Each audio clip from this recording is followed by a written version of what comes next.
Hello, everyone. Has something ever happened to you so drastic that it's changed your life's trajectory? That it changed how you thought about where you could be and what you could do in life? Well, that happened to me a few years ago, and I want to share with you that story, something I call my Frederick Douglass moment. But as always, before we get started, greatly appreciate, please click that like and subscribe button.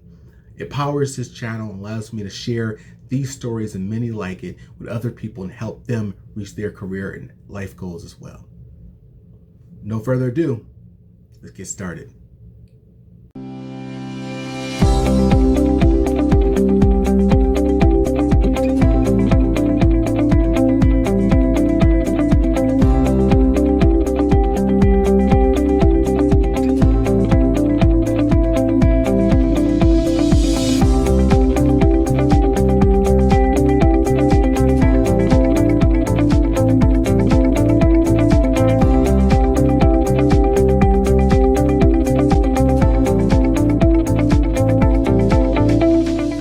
This is Tremble from GPS Leadership Solutions, and thank you so much for joining me again on this channel.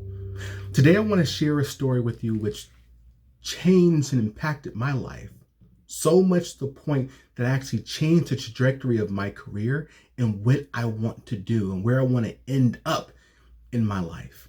And so I'm sharing this story for two primary reasons.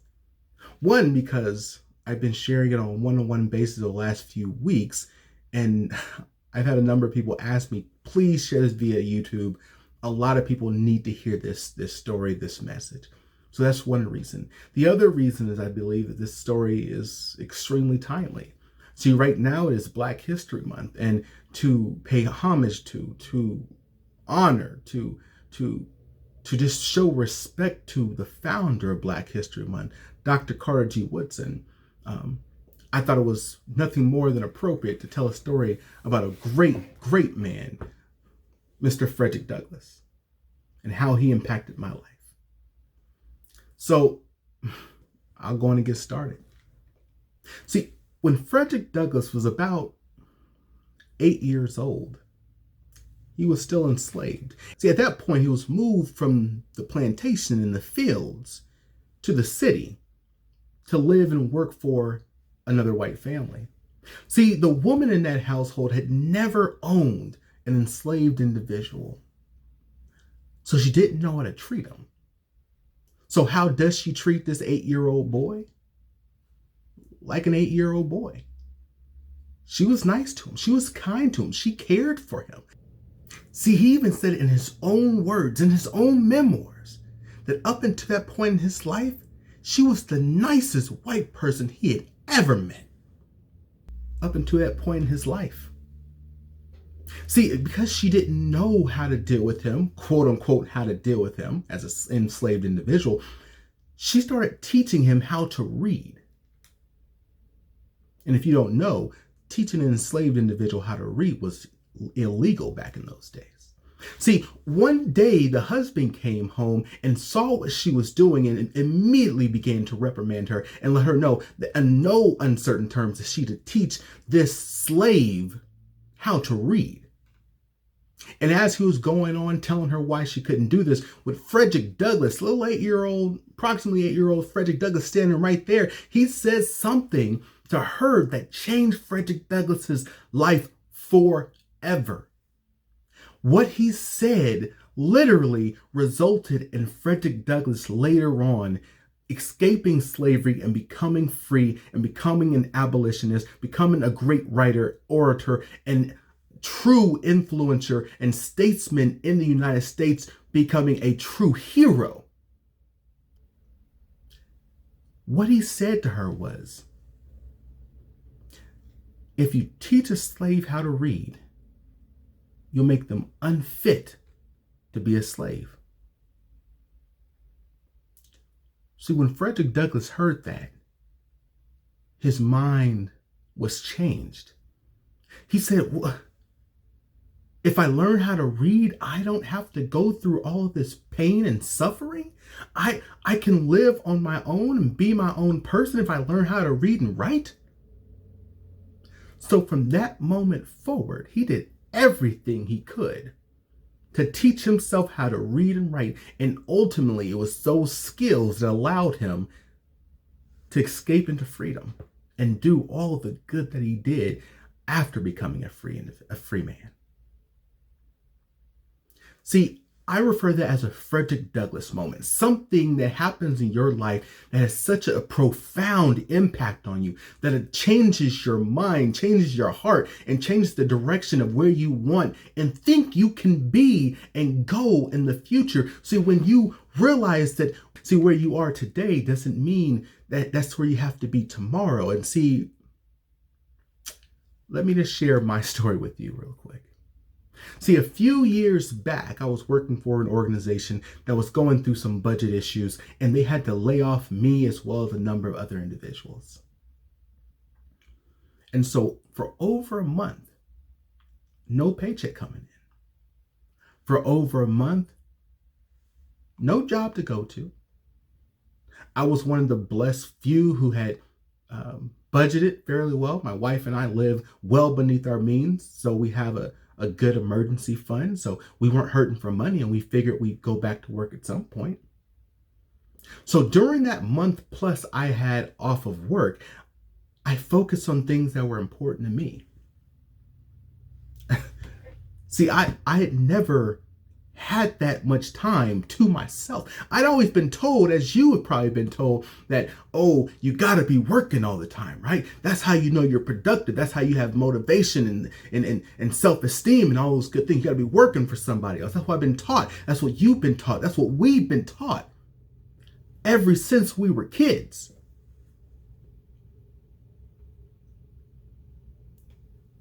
But that's not how my life ended up during that month. See, during that month, I was able to focus on things that meant something to me. During that month, I went to the doctor when I needed to. During that month, I spent the time working on projects that were important to me and my future, one being this book, Reaching Senior Leadership. A lot of time and effort. And let me tell you, I spent more time working on this book with my co-authors than I had done on anything. I was literally working 11, 12-hour days just to get this book done, but it was something that meant something to me. And I can't tell you how great it felt when the book was done and I started getting speaking opportunities and people were buying the book, and I'm now working on a webinar, a web course for the book on networking. Like, all that came because I had time to focus on me. So what I hope you take from this Frederick Douglass moment is that we all have a choice. I want to ask you right now, you can leave it in the comment section below or ask yourself, just be honest with yourself. Is where you are today where you want to be tomorrow? Is where you are today where you want to be 5 years from now? From 20 years from now? Is where you are today, is that going to transition to having the resources and the means to take care of your friends and family at the level you want to? If not, if you're in a situation where you're not happy, you're not utilizing the skills and the strengths that God has blessed you with, and that your hard work has blessed you and you have interest in, then I challenge you to challenge yourself. Try something new. Look, you can reach out to me at alextremble.com, ALEXTREMBLE.com. Sign up for my newsletter. You can read the book. I never push. If you're on my channel, you know I'm never publicizing anything. But look, read the book. Try something new. Dive into, take some time off just to focus on you and identify what are your real goals and how can you strategically get there. And if you don't know how to do that, please reach out to me. I'm happy to have a conversation with you. I do these videos, again, not for my health. but because I really love helping other people. So, if you've ever had a Frederick Douglass moment, I love to hear about it. You can go to my website, alextremble.com. You can find my information there. You can shoot me an email. I loved if you would share it below in the comments section, because now you can inspire other people who haven't maybe had their Frederick Douglass moment yet. But at the end of the day, I would greatly also appreciate that you share this video with at least one other person. And if you haven't joined the channel yet, please click the subscribe button, click the notification button. If you haven't done that, YouTube is not going to show you when I have new videos coming out. So please click the notification button, click that like button. So before we end today's talk, I want to share some video with you from a good friend of mine, Pastor Quardricos Driscoll. He held a sermon that I thought was extremely, again, timely given it's Black History Month, but I think powerful. And I truly, truly hope that you'll spend just a couple minutes after this video is over to watch the rest of this video, because I got the goosebumps when he was speaking, when he was preaching. And though I didn't get to catch all of it, I caught some of it. I want to share that with you. So please stay on after I do this, okay? As always, stay strong, stay positive, stay moving. Here's Pastor Driscoll. I am black and beautiful. Even though I found these translations to be interesting throughout most texts, black people in the ancient and biblical world did not experience the same type of racism that we experience today. They would not have learned the lessons of self-hate that many of us have had to learn and yet overcome. And they would not have had to apologize for being black, nor would they have had to deal with the inconsistency of being black and beautiful. My God. Yeah. Beloved friends, when Hollywood actors and performers want to shun their colleagues, they are blacklisted. Yes. Yes. When children grow up and become bitter disappointments to their family, they are called the black sheep. A person who is found guilty of a crime of extortion is a blackmailer. Hypocritically, to accuse someone of being wrong when the accuser is equally wrong is the phrase, the pot calling the kettle black. Yeah. People usually on their worst day of their lives say it's the blackest day of their life. When the political candidate who is expected to lose in an election is referred as the dark horse. On Monday, October 19th, 1987, when the stock market crashed, that day was tragically known as Black Monday. Yes. In old cowboy movies, the good guys wore white hats and the bad guys wore black hats. In a fraternity or a sorority, when you want to exclude someone from joining membership, they are blackballed. And an acceptable, forgivable lie is called a white lie. But the worst lie of it is called a black lie. And if you go to the bakery, my friends, for some angel food cake, and you want to tell the baker you want a white cake, but if you ask for some devil cake, the baker will give you, it will become a black cake. You see, my friends, my God. Society itself has given us negative perceptions of everything possible of what it means to be black.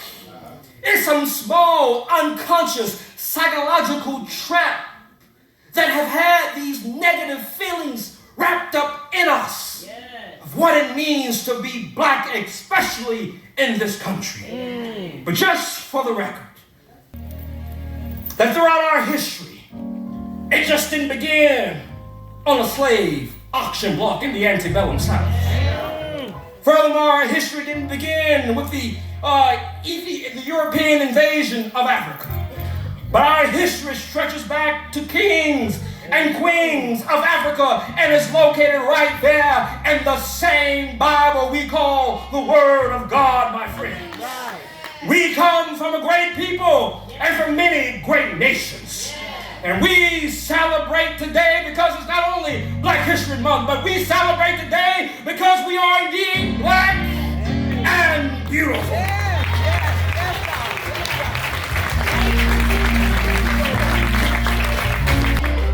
So, my friends,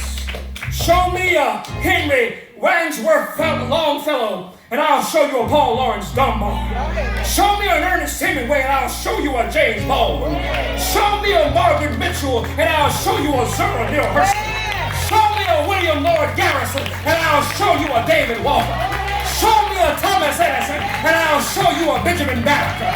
Show me a Teddy Roosevelt, and I'll show you a Booker T. Washington. Show me a Billy Graham, and I'll show you a Benjamin Elijah Mays. Show me a Paula White, and I'll show you a Angelique Walker Smith or A. Lee Kennedy. Show me a Kellyanne Conway, and I'll show you a Constance Baker. Show me Harvard University, Yale, or Princeton, and I'll show you Howard, Hampton, Spelman, and Morehouse College. Show me a George Washington, an FDR, a Ronald Reagan, and a Donald Trump, and I'll show you a Barack Hussein.